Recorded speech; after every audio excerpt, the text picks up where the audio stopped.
Et nous allons plonger tout de suite dans la parole de Dieu et nous sommes en chapitre 1, verset 1 et la Bible dit ceci. Paul, apôtre de Jésus-Christ par ordre de Dieu notre Sauveur et de Jésus-Christ notre espérance. Prions. Père très saint, je te remercie pour la puissance de ta parole. Tu es la parole de Jésus. Et nous prions tous ensemble ce soir à ce que tu nous parles par la voix du Saint-Esprit. Seigneur, tu nous donnes une oreille pour entendre ce que l'Esprit veut dire à son Église. Et nous déclarons ce soir que ta parole qui est brûlante dans ton cœur passe à travers cette vase humain et pénètre par l'Internet et va jusqu'aux profondeurs de nos cœurs pour nous changer encore plus à l'image de notre cher Seigneur. Et c'est par ce nom tout-puissant que nous le prions.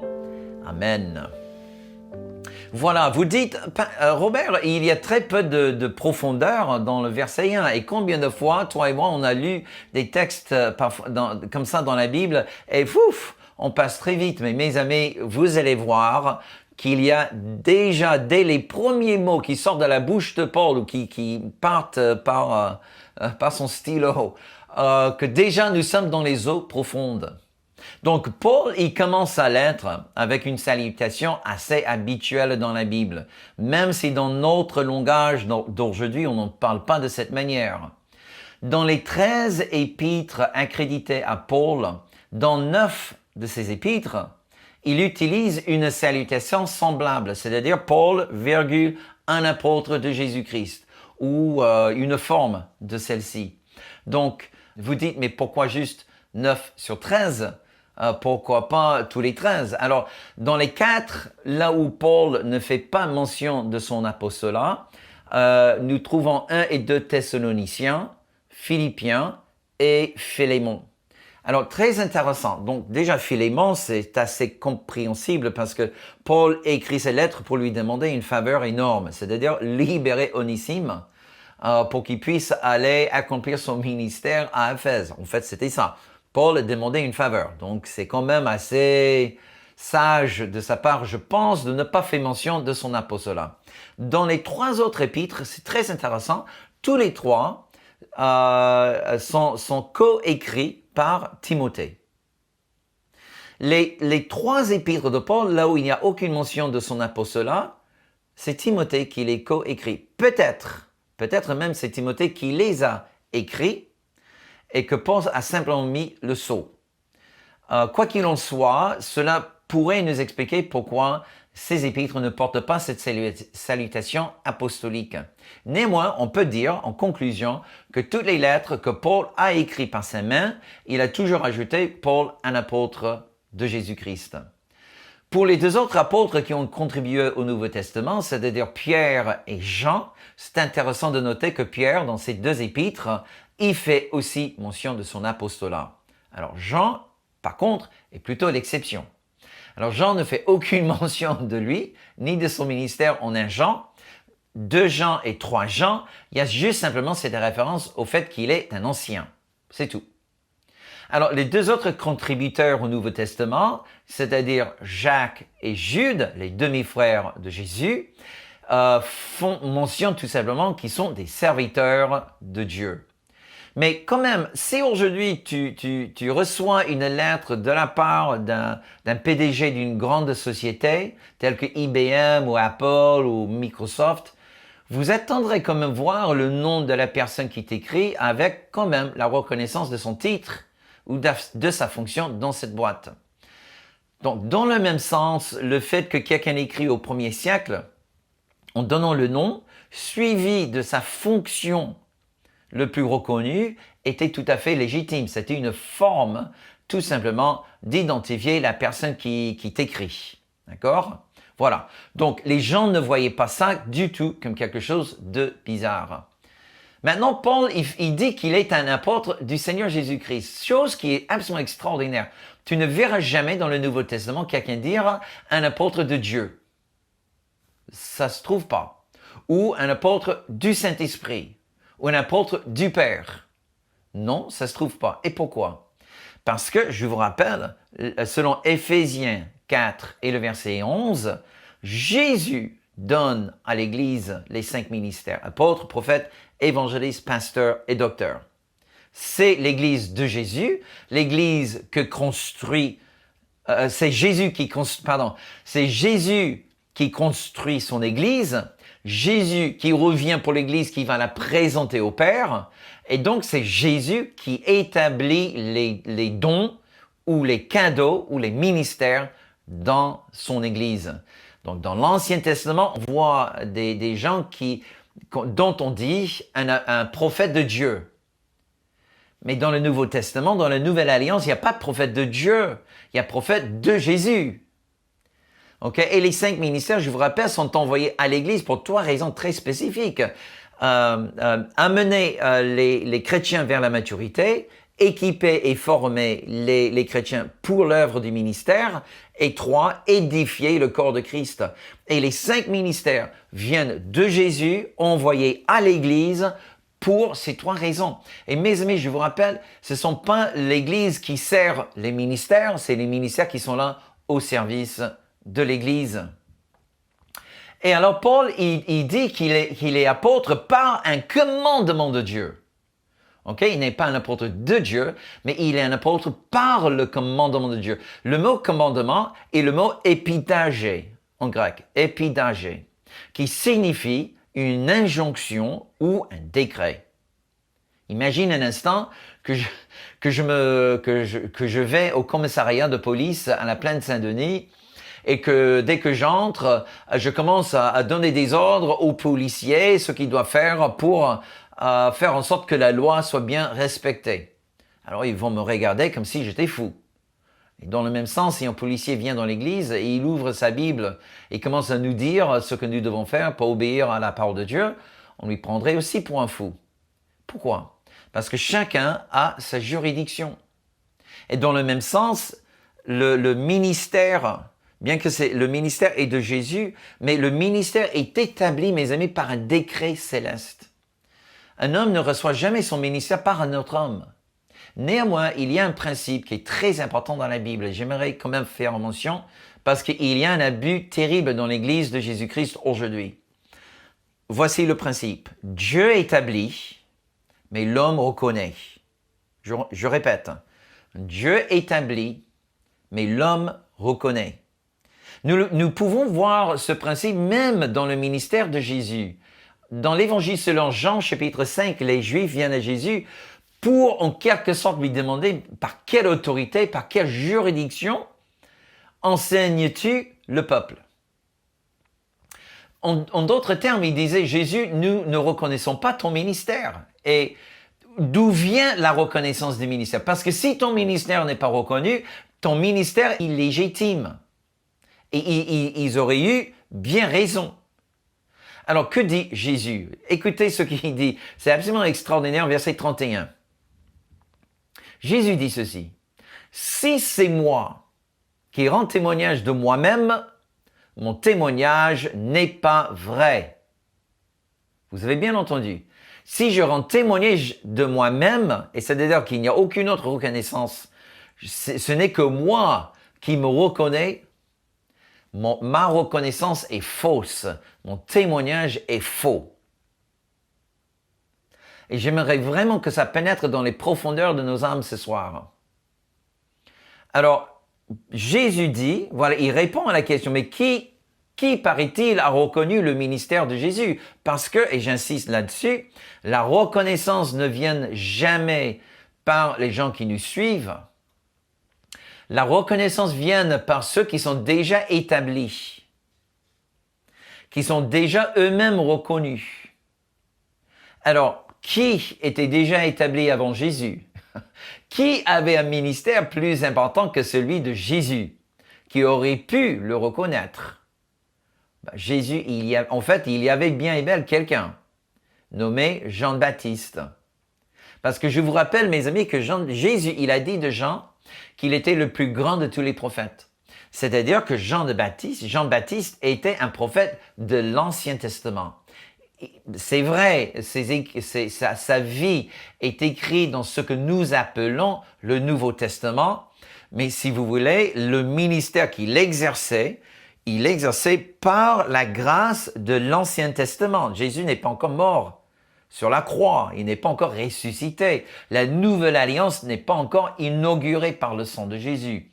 Donc, le ministère de Jean est un ministère de l'Ancien Testament. Jean n'est pas un prophète du Nouveau Testament, Jean est un prophète de l'Ancien. Et Jésus dit de lui, c'est le plus grand de tous les prophètes. Malachie, Ésaïe, Élie, n'importe quel autre prophète dans l'Ancien Testament, Jean était le plus grand. Et Jean a reconnu le ministère de Jésus. Et cela met quand même dans une nouvelle lumière le baptême qu'a reçu Jésus par les mains de Jean. On pourrait même imaginer cette immersion par les mains du prophète, le plus grand des prophètes, comme une sorte d'imposition des mains, suite à laquelle, qu'est-ce qu'on a vu? Après l'imposition des mains, la colombe vient du ciel se reposer sur l'épaule, le siège d'autorité, symbolique de l'autorité pour gouverner. Alléluia, suite à l'imposition des mains du plus grand des prophètes. Donc Jean a bien et bien reconnu le ministère de Jésus, mais Jésus va encore plus loin, verset 36, il dit non seulement Jean, mais aussi j'ai un témoignage encore plus grand que Jean, les œuvres que mon Père me donne. Et puis verset 39, il dit et même les Écritures témoignent de moi. Alors Paul, il a respecté aussi ce principe. Dieu établit, l'homme reconnaît.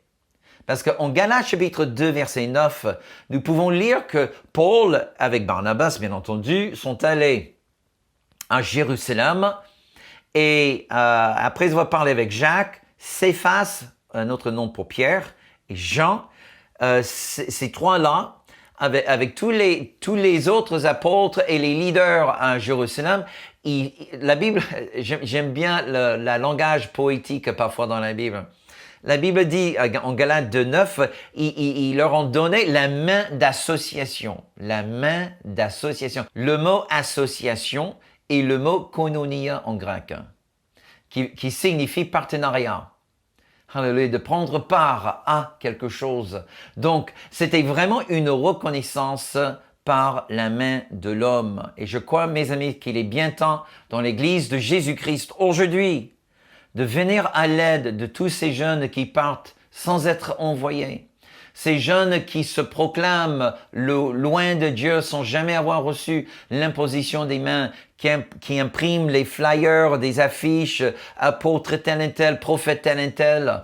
Ils ont à peine 25 ans. Je crois que c'est véritablement de venir à l'aide parce que quelques-uns sont véritablement appelés de Dieu. Écoutez, moi j'ai commencé mon ministère pastoral à l'âge de 21 ans. J'ai implanté l'église à Paris à 28 ans.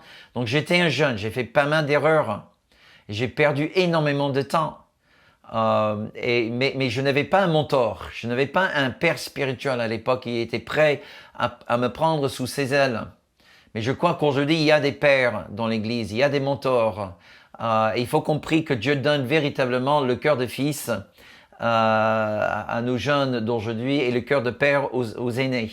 En tout cas, on parlera de ça encore plus dans le prochain épisode. Ensuite, Paul, il fait une déclaration que vous pourriez trouver assez simpliste. Il dit que Dieu est notre sauveur.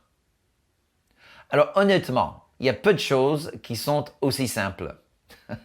Alors, mais le mot sauveur en grec, c'est le mot soter, S-O-T-E-R, soter, qui vient du mot sozo.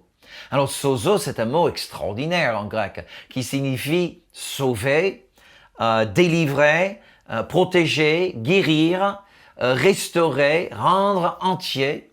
Et quand tu dis Dieu est mon sauveur, donc tu dis Dieu est celui qui me guérit, Dieu me sauve du péché, Dieu me restaure, Dieu me rend entier, Dieu me protège. En fait, Dieu est tout ça et encore plus, n'est-ce pas? Ok. Alors, il y a encore un principe que j'aimerais bien mentionner ici, et c'est la simplicité. Parce que lorsque Paul, il dit « Je suis un apôtre de Dieu », tu vois, etc., on peut dire « Wow, ok, là c'est costaud, c'est fort, ok ». Et puis tout de suite, il dit « Mais Dieu, il est sauveur ». Alors, ce que je trouve dans la vie, c'est quand tu épouses la maturité, avec l'intimité, les deux produisent la simplicité. Quand vous rencontrez quelqu'un qui est archi complexe, mes amis, c'est pas quelqu'un qui est mûr dans le Seigneur. D'accord? Donc, maturité plus intimité produisent toujours la simplicité. Et là, Paul insiste qu'il est apôtre du Seigneur Jésus-Christ. Et j'aimerais juste terminer notre émission ce soir en faisant juste un petit plongée profonde dans le nom du Seigneur Jésus-Christ. Vous allez peut-être vous rappeler que Jésus, avant de partir, il donne cet ordre aux apôtres en Matthieu en disant « Allez dans toutes les nations, faisons des disciples, baptisant au nom du Père, du Fils et du Saint-Esprit. » Vous savez que les 26 fois où le mot grec baptizo est mentionné après les évangiles, vous ne verrez jamais en association le nom du Père, du Fils et du Saint-Esprit. Pas une seule fois dans le livre des Actes est-ce que les apôtres ont baptisé au nom du Père, du Fils et du Saint-Esprit. Pas une seule personne dans tout le Nouveau Testament n'était jamais baptisé dans le nom du Père, du Fils et du Saint-Esprit. Est-ce que les apôtres ont mal compris les paroles de Jésus? Est-ce qu'ils ont désobéi? Ou est-ce qu'ils ont peut-être compris quelque chose qui parfois nous échappe?